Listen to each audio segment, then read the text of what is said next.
सुप्रभात मेरे विद्यार्थी भाई बहन, आपका हिंदी के लेक्चर में फिर से स्वागत।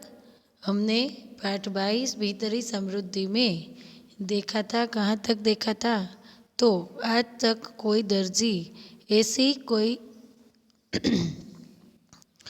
अगरखा नहीं सिल पाया है जिसे पहनकर तृष्णातुर मनुष्य चैन की सांस ले सके। ठीक है ना, वहाँ तक हमने पढ़ा था। अब हम आगे बढ़ेंगे मेरे विद्यार्थी भाई बहन।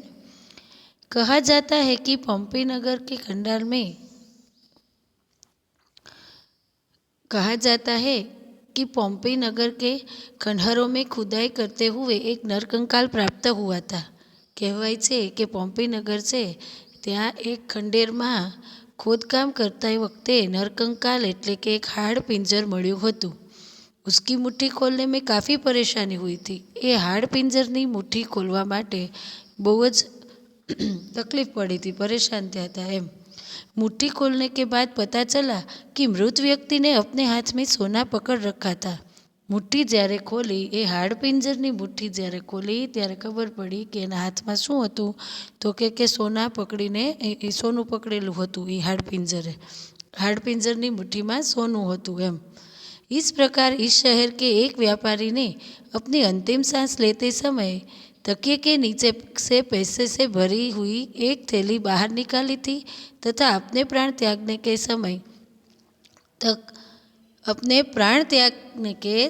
समय तक उसे खूब मजबूती से अपने हाथ में पकड़ रखी थी। एवी ज रीतना एक शहर में एक वेपारीए तेना छेल्ला श्वासोश्वास वखते એટલે કે સાવ જ્યારે એનું પૂરું થવાનું છે ત્યારે એમ કે પ્રાણ એના જવાના છે તો શું કર્યું હતું, તો કે એક તકિયા કે નીચે એટલે ઓશિકાની નીચે એક થેલી રાખી હતી અને ઠેઠ ખૂબ મજબૂતીથી હાથમાં પકડી રાખી હતી। આમ જોઈએ તો આ માણસનું આ પેરેગ્રાફમાં કેવું કહી શકાય વિદ્યાર્થી ભાઈ બહેન કે માણસ જે છે એ આ બે ઉદાહરણોથી તો ખબર પડી જાય કે વ્યક્તિ જે છે એ ધનના મોહનું પ્રત્યક્ષ ઉદાહરણ છે। શું કામ, તો કે હાડપિંજરની મુઠ્ઠી હોય કોઈ દિવસ, હાડપિંજર પણ સોનું મુઠ્ઠીમાં રાખીને સૂતેલું હતું। અને આ વેપારીનું જે ઉદાહરણ છે કે પૈસા માટે થઈને એને શું કર્યું, તો કે છેલ્લા શ્વાસોશ્વાસ સુધી પૈસાથી ભરેલી થેલી એને પકડી રાખેલી હતી। તો આ શું શીખવે છે આપણને, તો કે ધનનો મોહ, માણસની તૃષ્ણા, માણસની જે મોહ છે એમ એની વાત છે। आगे बढ़ेंगे। कहा जाता है कि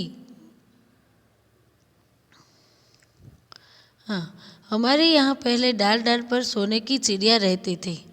शू के छे आपणे अहींया पहला एम कहेवाय छे कि आज अमीरों की पारिवारिक समस्या को दर्शाते हुए धारावाहिकों की मानव चिड़िया गहनों से लदी फदी रहती है। शू के छे आपणे पहला કહેવાય કે ડાળ ડાળ ઉપર કોની હતી, તો કે સોનાની ચકલીઓ હોતી એમ। શું, તો કે શ્રીમંત પરિવારો જે છે એની જે વાતો દર્શાવે, આપણે સિરિયલો, ધારાવાહિક યાની સિરિયલો, આપણે સિરિયલો જોઈએ છીએ ને તો એમાં ખબર પડે છે માનવ ચીડિયા એટલે ડાળ ડાળ પર સોના, ચીડિયાનું ઉદાહરણ દઈને માણસની વાત છે।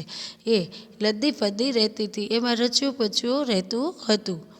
घर के भीतर गहनों से सजी सवरी और खूब महंगी महंगी साड़ियों में रोब से घूमती अभिमानी स्त्रियाँ संस्कारिता की धज्जियाँ उड़ाती हुई बेहुदे षड्यंत्रों में संलग्न रहती थी।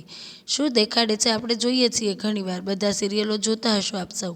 તો ઘર કે ભીતર ગહેનો સે લદી ફદી, ઘર કે ભીતર ઘરની અંદર ખૂબ સરસ ઘરેણાઓ પહેરીને તૈયાર થઈને સુંદર શણગાર સજીને खूब मोंघी मोंघी साड़ियों पहरीने रोपती कोण, तो के अभिमानी स्त्रीओ। संस्कार की धज्जिया, संस्कारों ने भूलीने उड़ती हुई बेहुदे षड्यंत्रों, आखो दिवस शू करवानुं, धन प्राप्ति माटे षड्यंत्रों, हूँ आनुं केवी आम खराब करी शकूँ, केवी रीतना आने पहोंची जाऊँ, मारे आम न कराय एम। इनमें भारतीय का तिल मात्र भी दर्शन होता है क्या? आमां शू भारतीयनुं कांई तल भार पण दर्शन थाय छे? पहले त्याग द्वारा आनंद की प्राप्ति होती थी, पर अब भोगने के बाद फेंक देना मूल मंत्र हो गया है। पहला शू हतुं, त्याग करवाथी आनंद मळतो तो। शू हतुं के आपणे समर्पण, त्यागनी भावना हती, पहला संस्कार हता કે આપણે ત્યાગ કરી શકીએ, દઈ શકીએ. મોટો ભાઈ નાના ભાઈને જમીન આપી દે. અત્યારે તો કેવું થાય તો કે મારામારી થાય.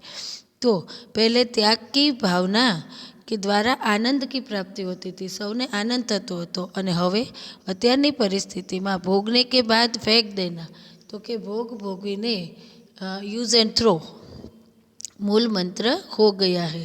તો આમ ભોગ દઈને આ એનો મૂળ મંત્ર થઈ ગયો છે એવું કહેવા માગે છે. આગે બઢે.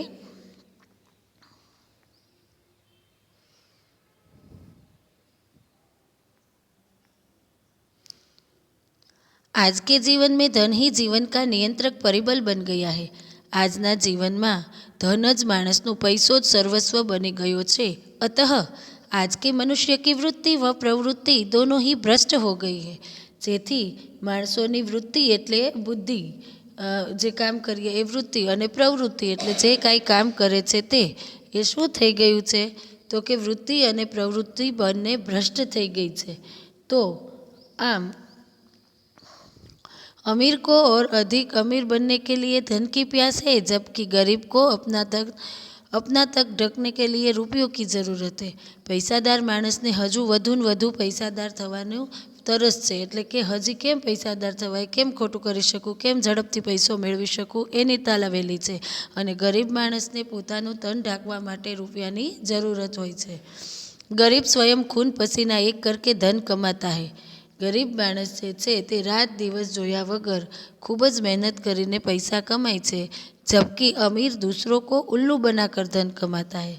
જ્યારે પૈસાદાર માણસ છે તે શું કરે છે તો કે બીજાને ઉલ્લુ બનાવીને, મૂર્ખ બનાવીને, ઉલ્લુ બનાના યાની મૂર્ખ બનાવીને ધન કમાય છે.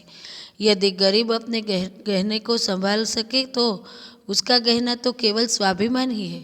ગરીબ માણસ જો એનું ગહેનું એટલે કે ઘરેણું, સ્વાભિમાન, ગરીબ માણસ જો એનું ઘરેણું સંભાળી શકે તો સ્વાભિમાન જ ગરીબ માણસનું ઘરેણું છે.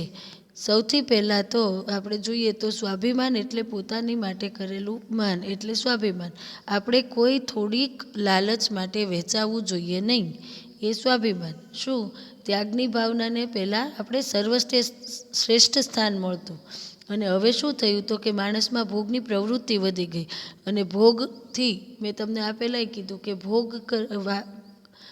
કે બાદ ભોગ કી પ્રવૃત્તિ થઈ ગઈ છે. એટલે ભોગ કે બાદ ફેંક દેના યાની યુઝ એન્ડ થ્રો, આવો મૂળ મંત્ર થઈ ગયો. બરાબર ને. પછી તો કે ધનની બોલબાલા. માણસોને શું થયું, જે પૈસાદાર હોય એને બહુ મહત્ત્વ મળે.